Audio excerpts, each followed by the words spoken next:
Welcome to our channel Labanthula Ramamurthy. విద్య ఎందుకు, చదువుకునేది ఎందుకు?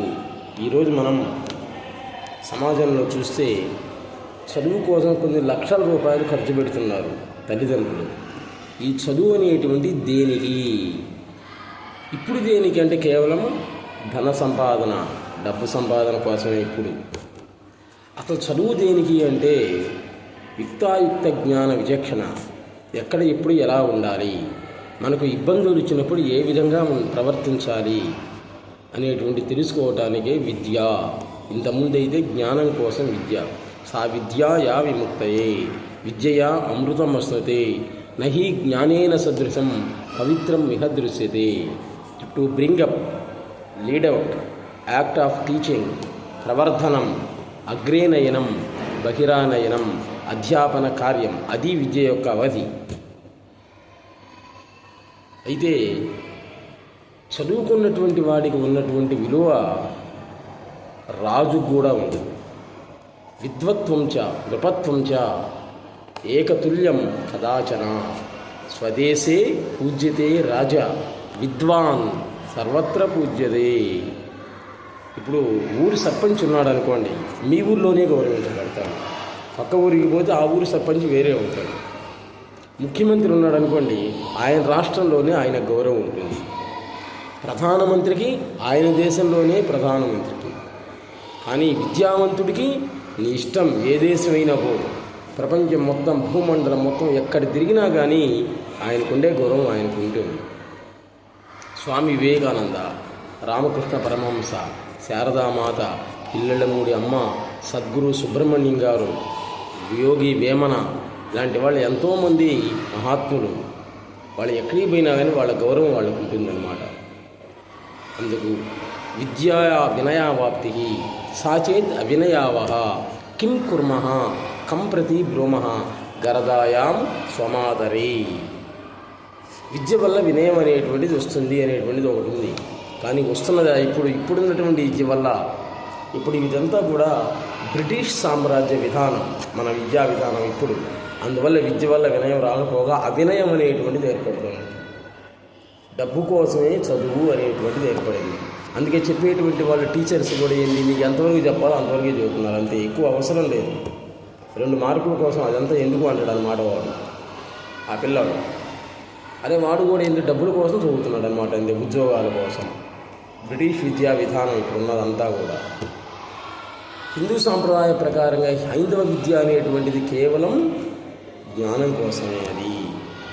అందుకే విద్య వల్ల వినయం అనేది వస్తుంది. కానీ అవినయం అనేటువంటిది వచ్చినట్లయితే దానికి ఎవరు కారణం? తల్లిదండ్రులా, పాఠాలు చెప్పేటువంటి టీచరా, ఎవరని చెప్పలేము. గరదాయాం స్వమాతరి, మంచి ఉపమానం చెప్పారు చూడండి. గరళం అంటే విషం.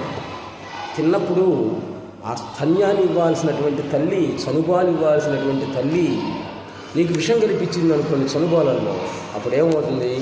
చస్తావు, అప్పుడే చస్తావు అన్నమాట. అంటే చనుబాలు ఇవ్వాల్సినటువంటి తల్లి విషాన్ని ఇస్తే ఏ విధంగా ఉంటుందో ఆ విధంగా ఉంది ఇప్పుడు నుండి విద్యా విధానం. దానివల్ల వినయం రాకపోగా అవినయం అనేటువంటిది ఎక్కువైంది. అందుకే టీచర్ల మీద దాడులు ఎక్కువయ్యాయి. పిల్లలే 6వ తరగతి 7వ తరగతి పిల్లలే టీచర్లను కొడుతున్నారు అన్నమాట. మేడమ్స్ని అవమానపరుస్తున్నారు. వాడిని ఏం చేయట్లా, పిల్లవాడిని వీళ్ళని పంపిస్తున్నారు. అది జరిగిందనమాట. ఎందువల్ల? బ్రిటిష్ విద్యా విధానం, ఇంగ్లీష్ మీడియం వల్ల మన దేశానికి నష్టమే కానీ ఉపయోగం ఏం లేదు. అయితే ఇంగ్లీష్ నేర్చుకోవడం తప్ప అనవాకండి, నేర్చుకోవాలి. స్వామి వివేకానంద నేర్చుకోలే, ఆయన భాషలన్నీ వచ్చు కాబట్టి ఏ దేశాన్ని పోయినా ఆయన్ని గౌరవించారు. నేర్చుకోవడంలో తప్పు లేదు. కానీ నీ స్వధర్మాన్ని మర్చిపోవడం అనేటువంటి తప్పు, నీ మాతృభాషను మర్చిపోవడం అనేటువంటి తప్పు. పెళ్ళైన తర్వాత పెళ్ళాన్ని గౌరవించు, ప్రేమించు, ఎవడొద్దన్నాడు?